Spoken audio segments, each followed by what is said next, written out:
Hey everybody, it's Christina of CraftyPaws. I'm here to share with you guys a double slider card, which I've been wanting to try to make ever since I saw it at the Scrapbook Expo. Now I know there's some companies out there with new dies to make these, but you really don't need anything other than like a little cutting tool, like an X-Acto blade or even a pair of scissors. So I'm going to share with you guys the whole process of making this card. This is my second guest design team project for Topflight stamps using Quetzalcraft stamps. Now, first what I thought I would do is share with you guys how I Copic colored two pups from the Quetzalcraft Dogs stamp set. So I'm just going to kind of walk you through what I'm doing. I first decided to color up this little Husky. The white areas I'm coloring in with the warm grays in W0 and W1. And I've colored up the tongue with an R24. Also, I actually started with an R30 in the inside of the ears.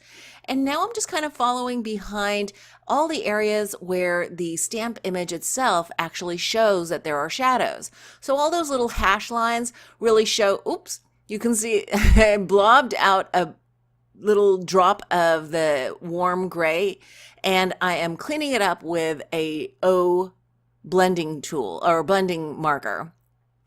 And I'm going to go back in there with a 0 again, but first I thought I would let that dry a little bit and put in some W7. I'm also putting in a little bit of W5 just so that it's not such a dark mass on those areas where the puppy has kind of dark spots. Now I'm going back in with that W1 just to get in those shadowed areas, and I think that that little blob that was on the right side of the face of that puppy turned out okay. Now I'm going to give this Husky some green eyes. I start with the lightest green, go to a mid-tone, and then to the darkest right around the pupil. And even though this area is small, having that color variation really makes the eyes pop. The other thing is to give highlights to the eyes with a white gel pen. The next little puppy is a Basset Hound. I love the long ears, and I looked on Google Images and found some pictures of Basset Hounds that I thought would be fun to try to replicate with the stamp.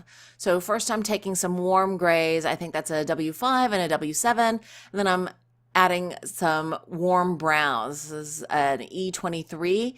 All these areas of the ears and the spot on its back and the little area between its eyes, I wanted to have with these brown, warm chocolatey brown tones. So now I'm going a little bit darker at the top of the ears and at the base of that spot just behind the ear.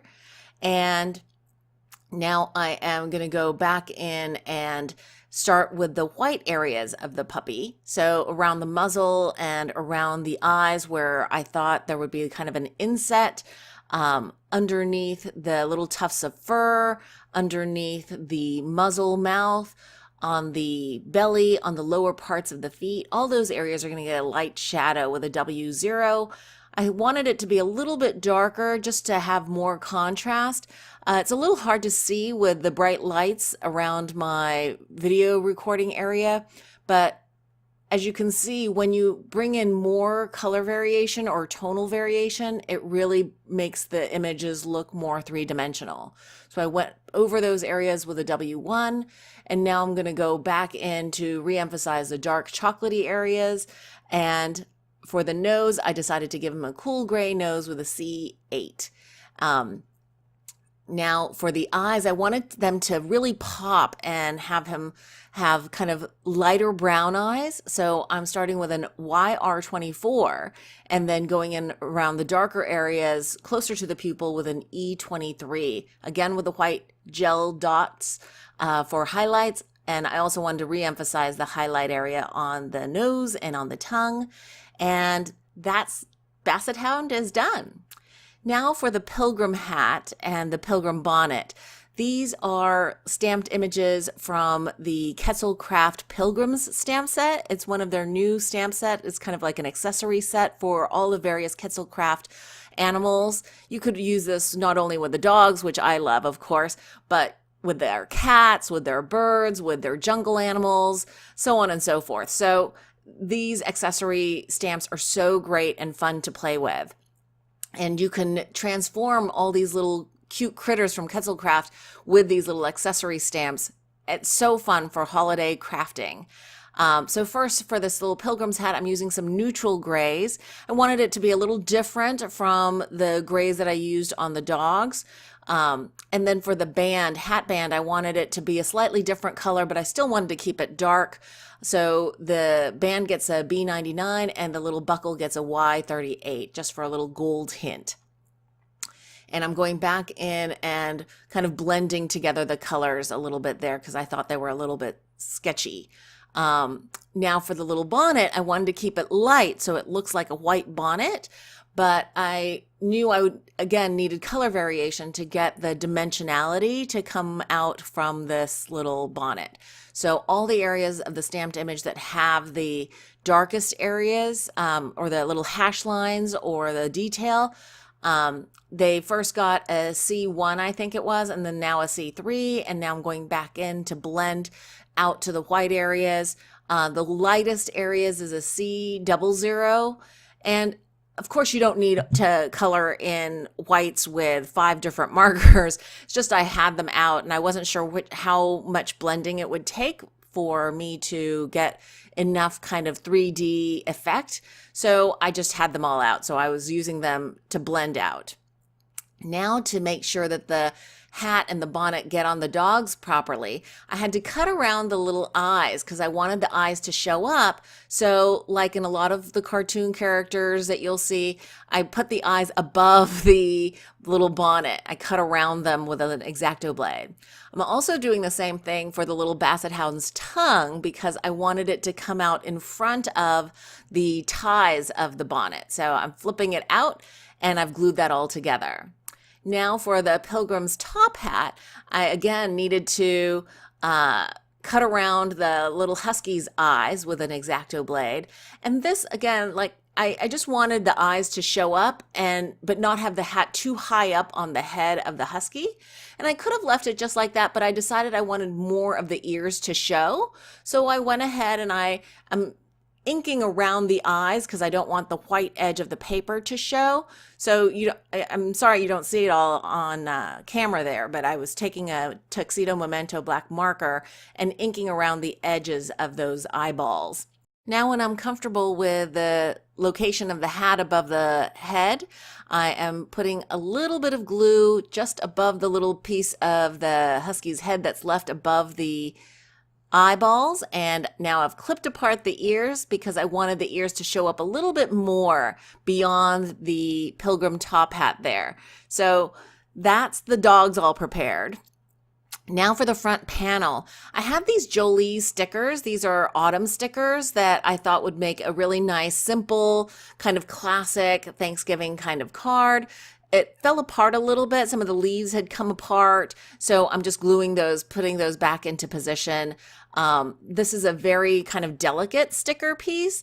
I love the Jolie Boutique kind of 3-dimensional stickers because they're so pretty. Now for the sides, those are the measurements for the side panels, and I'm just taking white cardstock and I'm going to decorate them. So I hand cut a little mask that you can see there's just scallops to create kind of a cloudy background sky. And I'm flipping it back and forth so that the clouds don't all line up one above the other. I want them offset. And then for the grass, I kind of just wanted an essence of a ground. So I'm using some Twisted Citron. The top, by the way, the cloudy sky was tumbled glass. And now I wanted a kind of a richer grass tone, so I'm using mowed lawn. And then I'm going back in with a Twisted Citron to blend back out so that the mowed lawn and the Twisted Citron really blend well together. And it looks a little bit kind of sketchy there, but once it's fully blended and once the ink kind of settles, it settles down really nicely. Now for the sliding mechanism panel. I've cut out 2 little slits on either side. The measurements I've written onto the screen so you can see that the whole card front, as well as the back panel, as well as the sliding mechanism, have a dimension of 4 1/4 by 5 1/4. And I am cutting little slits out, vertical slits, about 1/4 inch from either side, left and right, and then 3/4 of an inch from the top and bottom. So I just want the slit to be kind of wide enough so that a little strip of plastic can be run through it. And the plastic that I'm using is actually from what are those, like pocket protectors for scrapbooking. And the measurement of the strip is 2.5 inches by 11 inches. And I'll have a little excess, but I find that that plastic is really heavy duty and it slides back and forth really easily. And I'm using some score tape, which is heavy duty double-sided tape, to attach the two ends of that plastic strip together through the slits in that sliding mechanism area. So you can see that it slides nicely through. I didn't put it too tightly on. And then I'm adding another piece of score tape on the left-hand side of the panel. And I'm going to take the release paper off of that score tape and add the front panel. This is the right panel, the panel that I'm going to be pulling from on the right.